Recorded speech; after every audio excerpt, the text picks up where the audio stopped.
ಈ ಪುಸ್ತಕ ಕೊಟ್ಟು ಕಳಿಸಿ ದುಡ್ಡನ್ನ ಕಲೆಕ್ಟ್ ಮಾಡಿದ್ರೆ, ದುಡ್ಡು ಮಾಡಿದ್ರೆ ಅಂತ ಹೇಳಬಾರ್ದು, ದುಡ್ಡನ್ನ ಕಲೆಕ್ಟ್ ಮಾಡಿ ಮತ್ತೆ ನಿಮ್ ಸಂಘಕ್ಕೆ ಆ ಅಮೌಂಟ್ ಅನ್ನು ಹಾಕೊಂಡ್ರೆ ಇದ್ ಯಾವ ನ್ಯಾಯ?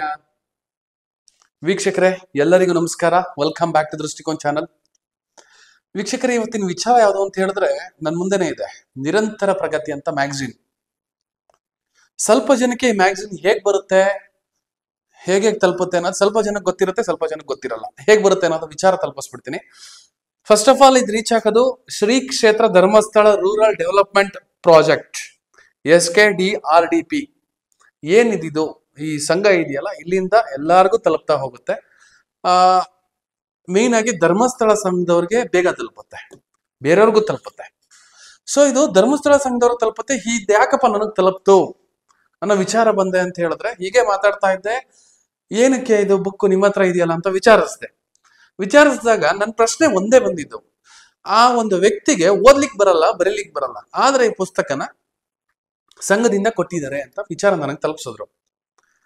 ನನಗೊಂಥರ ಆಶ್ಚರ್ಯ ಆಯ್ತು. ಓದಕ್ ಬರಲ್ಲ, ಬರೆಯಕ್ ಬರಲ್ಲ, ಏನಕ್ಕೆ ಈ ಪುಸ್ತಕನ ಇಟ್ಕೊಬೇಕು? 15 ರೂಪಾಯಿ ಬೇರೆ ಇದೆ. ಮೇನ್ ಆಗಿ ಆ ದುಡ್ಡಿನ ಮೇಲೆ ಫೋಕಸ್ ಆಯ್ತು.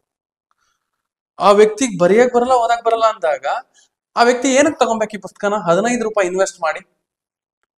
ಅವಾಗ ಸ್ವಲ್ಪ ಇನ್ ಡೆಪ್ತ್ ಆಗಿ ಹೋದಾಗ ನನಗೊಂದು ಥಾಟ್ ಬಂತು. ಈ SKDRDP ಇಲ್ಲಿ ಗೂಗಲ್ ಮಾಡಿದಾಗ ನೀವೇ ನೋಡ್ಕೊಂಬಿಡಿ ವೀಕ್ಷಕರೇ, ಎಷ್ಟು ಜನ ಇದ್ದಾರೆ ಸ್ವಯಂ ಸೇವಕರು ಅಥವಾ ಮೆಂಬರ್ಸ್ ಅಂತಾನೆ ತಗೊಳ್ಳೋಣ. ಮೆಂಬರ್ಸ್ ಎಷ್ಟು ಜನ ಇದ್ದಾರೆ ಅನ್ನೋದು ತೋರಿಸ್ತೀನಿ ನೋಡಿ. ಆಲ್ಮೋಸ್ಟ್ ಕೌಂಟ್ ಆಗ್ತಾ ಇದೆ, 52 ಲಕ್ಷ ಇದ್ದಾರೆ. 52 ಲಕ್ಷಕ್ಕೂ ಕೂಡ, ಅಷ್ಟು ಜನಕ್ಕೂ ಕೂಡ ಈ ಬುಕ್ಕು, 52 ಲಕ್ಷ ಜನಕ್ಕೂ ಕೂಡ ಈ ಬುಕ್ ತಲುಪುತ್ತೆ. 52 ಲಕ್ಷ ಜನಕ್ಕೆ ತಲುಪಿದಾಗ ಇಂಟು 15 ರೂಪಾಯಿ ಮಲ್ಟಿಪ್ಲೈ ಮಾಡ್ಕೊಳ್ಳಿ, ನಿಮಗೆ ಆಶ್ಚರ್ಯ ಆಗುತ್ತೆ. ಇದು ಹತ್ತತ್ರ 8 ಕೋಟಿ ರೀ.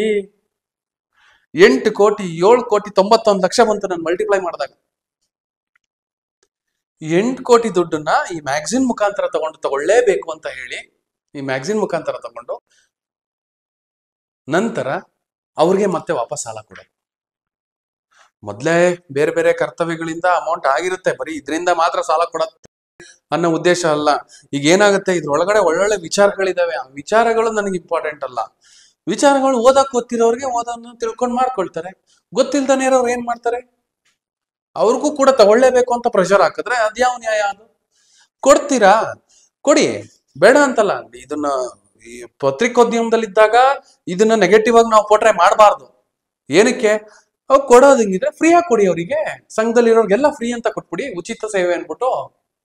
ಮನೇಲಿರೋರು ಸ್ವಲ್ಪ ಜನ ಎಜುಕೇಟ್ ಆಗ್ತಾರೆ, ಫ್ರೀ ಅಲ್ವಾ ಅನ್ಬಿಟ್ಟು ಖುಷಿಯಿಂದ ತಗೊಂಡೋಗ್ತಾರೆ. ಅದನ್ನ ಬಿಟ್ಟು ತಿಂಗಳಿಗೆ 15 ರೂಪಾಯಿ ಕಟ್ಟಿಸ್ಕೊಳ್ಳೋದು, 15 × 12 ಮಾಡಿ, ನೀವೇನೆ ಗೊತ್ತಾಗುತ್ತೆ. 15 × 12 ಮಾಡಿದಾಗ ಎಷ್ಟು ಬರುತ್ತೆ ಅನ್ಬಿಟ್ಟು 180 ರೂಪಾಯಿ ಬರುತ್ತೆ. ಆ 180 ರೂಪಾಯಿನ ಆ ವ್ಯಕ್ತಿಗೆ ಸೇವ್ ಮಾಡ್ಕೊಡಿ, ಸಂಘದಿಂದ ಸೇವ್ ಆಗುತ್ತಲ್ಲ ಅಮೌಂಟು. ಈ ತರ ಅಮೌಂಟ್ ಕಲೆಕ್ಟ್ ಮಾಡೋದ್ರ ಬದಲು ಈ ತರ ಅಮೌಂಟ್ ಕಲೆಕ್ಟ್ ಮಾಡಿ ಸಮಾಜ ಸೇವೆ ಮಾಡ್ತಾ ಇದೀವಿ ಅನ್ನೋ ತೋರ್ಸ್ಕೊಳ್ಳೋದ್ರ ಅದ್ಭುತವಾಗಿ ಸಮಾಜ ಸೇವೆಗಳಿದಾವೆ ಇವ್ರದ್ದು. ಸಮಾಜ ಸೇವೆಯಲ್ಲಿ ಎತ್ತಿದ ಕೈ. ಹಾಗಾಗಿ ಈ ತರ ಅಮೌಂಟ್ ಕಲೆಕ್ಟ್ ಮಾಡೋದ್ರ ಬದಲು ಟ್ರಸ್ಟ್ ಇದೆಯಲ್ಲ ನಿಮ್ದು, ಒಳ್ಳೊಳ್ಳೆ ಎಜುಕೇಶನ್ ಟ್ರಸ್ಟ್ ಗಳಿದಾವೆ. ಧರ್ಮಸ್ಥಳ ದೇವಸ್ಥಾನದಲ್ಲಿ ಸ್ವಲ್ಪ ಇದಾಗತ್ತೆ, ಇನ್ಕಮ್ ಆಗತ್ತೆ. ಈ ತರ ವಿಚಾರಗಳಿದ್ದಾಗ ನನಗೆ ಧರ್ಮಸ್ಥಳ ದೇವರಾಗ್ಲಿ, ದೇವಸ್ಥಾನದ ಬಗ್ಗೆ ನಾನು ಮಾತಾಡ್ತಾ ವಿಚಾರ ಅಲ್ಲ ಇದು. ಪ್ರತ್ಯೇಕವಾಗಿ ಇದೇ ವಿಚಾರ SKDRDP ಇದರಿಂದ ಈ ಬುಕ್ ಅವ್ರಿಗೆ ತಲುಪಿದೆ ಅನ್ನೋ ವಿಚಾರದಲ್ಲಿ ವಿತ್ ದ ಪ್ರೆಷರ್ ಅವ್ರು ತಗೋಬೇಕು. ಅವ್ರು ಓದಕ್ ಬಿಡ್ಲಿ, ಬರ್ದ ಹೋಗ್ಲಿ, ತಗೊಳ್ಳೇಬೇಕು ಅನ್ನೋ ವಿಚಾರನೇ ನಾನು ಹೈಲೈಟ್ ಮಾಡ್ತಿರೋದು. ಅಥವಾ ವೀರೇಂದ್ರ ಹೆಗ್ಡೆ ಹೀಗ್ ಮಾಡ್ತಾ ಇದಾರೆ, ಅಥವಾ ಅವ್ರ ಪತ್ನಿ ಹೀಗ್ ಮಾಡ್ತಾ ಇದಾರೆ ಅನ್ನೋ ವಿಚಾರ ನನಗೆ ಬೇಡ. ಅದು ಅವ್ರವ್ರ ಪರ್ಸನಲ್. ಯಾಕೆಂದ್ರೆ ಅದು ಟ್ರಸ್ಟ್. ಅದು ಟ್ರಸ್ಟ್ ಅಂತ ಬಂದಾಗ ಅವ್ರ ಇಷ್ಟ, ಅವ್ರು ಹೇಗಾದ್ರೂ ಮಾಡ್ಬೋದು. ಹಾಗಂತ ಹೇಳಿ ಓದಕ್ಕೆ ಬರೆಯಕ್ಕೆ ಬರ್ದನೆ ಇರೋರ್ಗೆಲ್ಲ ಈ ಪುಸ್ತಕ ಕೊಟ್ಟು ಕಳಿಸಿ ದುಡ್ಡನ್ನ ಕಲೆಕ್ಟ್ ಮಾಡಿದ್ರೆ ಅಂತ ಹೇಳಬಾರ್ದು, ದುಡ್ಡನ್ನ ಕಲೆಕ್ಟ್ ಮಾಡಿ ಮತ್ತೆ ನಿಮ್ ಸಂಘಕ್ಕೆ ಆ ಅಮೌಂಟ್ ಅನ್ನು ಹಾಕೊಂಡ್ರೆ ಇದ್ ಯಾವ ನ್ಯಾಯ? ಒಂದು ಸರಿ ಆಲೋಚನೆ ಮಾಡಿ ವೀಕ್ಷಕರೇ. ಹೆಚ್ಚಿನ ಮಾಹಿತಿ ಇದ್ರೆ ಕಮೆಂಟ್ ಬಾಕ್ಸ್ ಅಲ್ಲಿ ಕಮೆಂಟ್ ಹಾಕಿ. ಥ್ಯಾಂಕ್ ಯು, ಧನ್ಯವಾದಗಳು.